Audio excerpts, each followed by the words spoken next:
उनके पास अगर करोड़ रुपए हैं तो कहां से आए, स्रोत भी तो बताना पड़ेगा ना। कानूनी तौर पे ये आरोप लगने के बाद माननीय मंत्री को इस्तीफा देना चाहिए या नीतीश कुमार को नैतिकता के आधार पर उनसे इस्तीफा मांगना चाहिए? नीतीश कुमार को इस्तीफा देना चाहिए नैतिकता के आधार पर। नीतीश कुमार को पाक साफ बोलते हैं, तो उनके मंत्री दागदार कैसे हो सकते हैं सर? मुख्यमंत्री बिल्कुल भोला भाला है और केवल उसके मंत्री और उसके अफसर चोरी करते हैं, घुसखोरी करते हैं। मैं इससे बिल्कुल इत्तेफाक नहीं रखता। नमस्कार। बिहार में इन दिनों जो खुलासे हो रहे हैं, आपराधिक मामले के खुलासे हो पुलिस के द्वारा या पार्टियों के द्वारा, जो भ्रष्ट नेता हैं उनके काले कारनामे के खुलासे, इन दोनों में बहुत ज्यादा समानता दिखती ऐसी है कि जो नेता है जिन पे आरोप लग रहा है, अशोक चौधरी की बात कर ले, दिलीप जायसवाल की बात कर ले या माननीय मंत्री मंगल पांडे की बात कर ले, ये लोग भाग रहे हैं। ये लोग ना प्रेस कॉन्फ्रेंस उस तरीके से करते हैं, ना पत्रकारों से रूबरू होते हैं, सेलेक्टिव लोगों के साथ बात करते हैं और अपनी बातों को रखते हैं। ये कल के आप अशोक चौधरी के बयान में देख सकते हैं, उनको एसी में भी पसीना आ रहा था और हम लोग जब जाते हैं ऑफिस में तो बात करने से कतराते हैं, उनके पास समय नहीं होता। हमारे साथ जुड़ रहे हैं पटना हाईकोर्ट के सीनियर अधिवक्ता। सर बहुत स्वागत है। मैं बसंत कुमार चौधरी। बसंत जी, आप इतने सीनियर हैं, जनसुराज से जुड़े हैं, इतना तजुर्बा है, ये जो आरोप लगाया गया प्रशांत किशोर के द्वारा अशोक चौधरी पे, माननीय मंत्री पे, नीतीश कुमार को पाक साफ बोलते हैं, तो उनके मंत्री दागदार कैसे हो सकते हैं सर? पार्टी के इस स्टैंड से मैं इत्तेफाक नहीं रखता हूं कि मुख्यमंत्री बिल्कुल भोला भाला है और केवल उसके मंत्री और उसके अफसर चोरी करते हैं, घुसखोरी करते हैं। मैं इससे बिल्कुल इत्तेफाक नहीं रखता।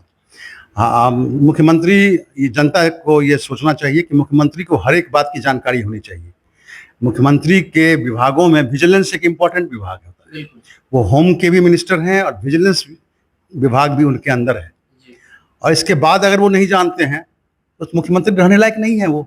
एक तरफ आपकी पार्टी के प्रशांत किशोर सूत्रधार ये भी कहते हैं कि मुख्यमंत्री अपने कहने में नहीं है, मतलब उनकी जो स्थिति है, मानसिक स्थिति जो है, अब उतनी स्टेबल नहीं है, उतनी हेल्दी नहीं है, हो सकता है कि उनसे छिपाई जाए। मेरा ये मानना है कि भ्रष्टाचार के प्रति जो वो जीरो टॉलरेंस की बात नीतीश कुमार या भाजपा के नेता करते हैं, इसमें सच्चाई नहीं है। ये लोग बहुत टॉलरेट करते हैं, करप्शन को बहुत टॉलरेट करते हैं। और ये तो एक उदाहरण है। अगर आज बिहार में जो पिछले 15 वर्षों 20 वर्षों में जिस तरह से खर्च किए गए हैं, जितना पैसा लुटाया गया है, और ओवर एस्टिमेशन पे काम होता है, 140% पे काम होता है। 100% पे काम होना चाहिए, 40% विशेष के एस्टिमेट पर सारे काम होते हैं। वो 40 रुपया कहाँ जा रहा है? 100 में तो 100 लगता नहीं है सर। 100 में कोई काम नहीं होता है, सारे काम 140 में होते हैं सर। तो ओवर एस्टिमेट करने के बाद भी 100 में भी काम हो जाए तब तो सही है सर। मान लीजिए कि वो काम 40 भी खाया सर, 60 भी खाया, 40 के नीचे भी खाया। 40 की ही चिंता फिलहाल कीजिए ना, फिलहाल कीजिए। मुझे तो बतौर वकील मालूम है कि सेक्रेटेरिएट में सिंडिकेट चल रही है, आईएएस अफसर्स की सिंडिकेट है जो निश्चित करते हैं कि ये ठेका किसको देना है। मैं बहुत सारे ऐसे केसेस जानता हूँ। 50 करोड़ से ऊपर का सारा ठेका सेक्रेटरी लेवल पे होता है। उसमें जो मैनिपुलेशंस हो रहा है, अगर मुख्यमंत्री को ये पता नहीं तो सच की तो वो मुख्यमंत्री रहने लायक नहीं है। वो प्रधानमंत्री को नहीं मालूम है कि क्या हो रहा है, मुख्यमंत्री को नहीं मालूम है तो क्या हो रहा है, तो वो कैसे मुख्यमंत्री है? वो सर अशोक चौधरी एक बात बोले कल एक बयान में, एक मीडिया चैनल पे उन्होंने ये कहा कि हो सकता है कि मेरी वाइफ ये कर रही हो और मुझे पता ना हो, तो इसके बारे में लेट मी नो।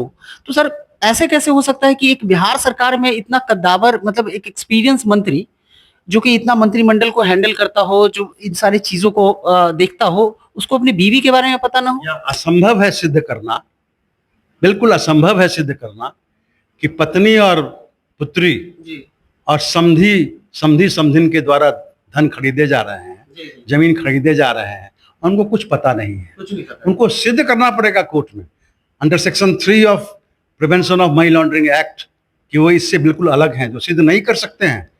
उनकी पत्नी करोड़ों का धन खरीद रही है और वो 2020 में चुनाव लड़े हैं।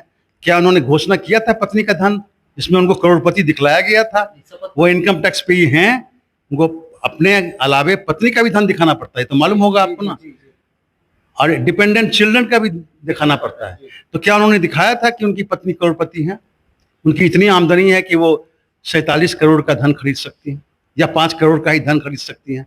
वो पेशेवर हैं, या उद्योगपति हैं, कलाकार हैं, क्या हैं, उनकी कमाई का स्रोत क्या है? अगर है तो अशोक चौधरी ने क्या इसको कभी डिक्लेयर किया?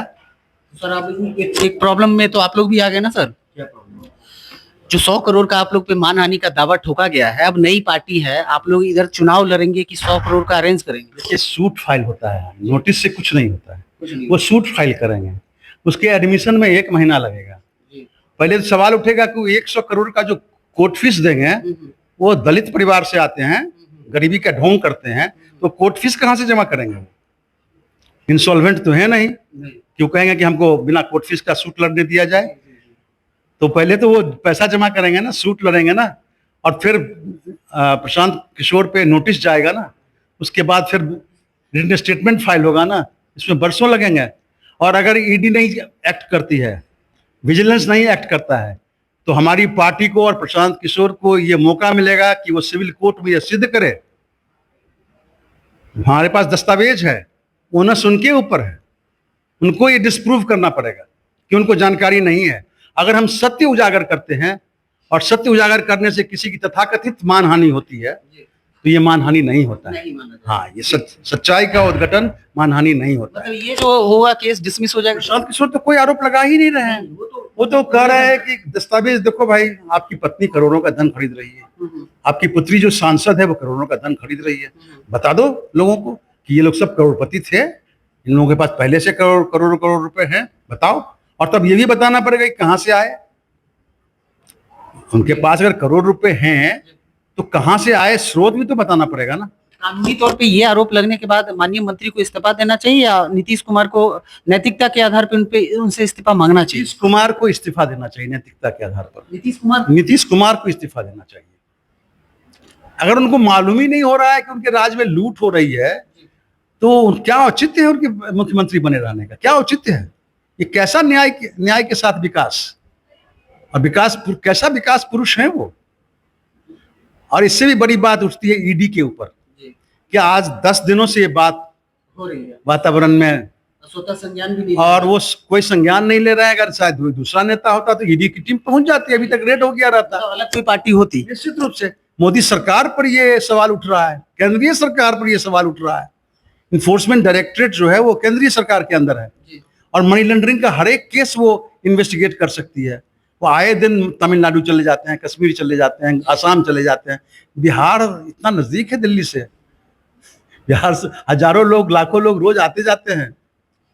नीतीश कुमार क्यों नहीं कर रहे हैं अपने विजिलेंस डिपार्टमेंट को इन्वेस्टिगेट करने के लिए?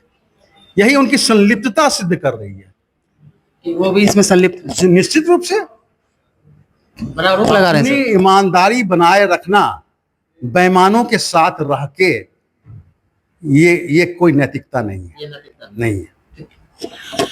ये बड़ा खुलासा है, और जो तमाम चर्चाएं हमने की, इसमें आपको क्या लगता है? हमारे कमेंट सेक्शन में जाके आप अपने कमेंट, अपने विचार हमारे साथ साझा कर सकते हैं। फिलहाल के लिए इतना ही, बने रहें।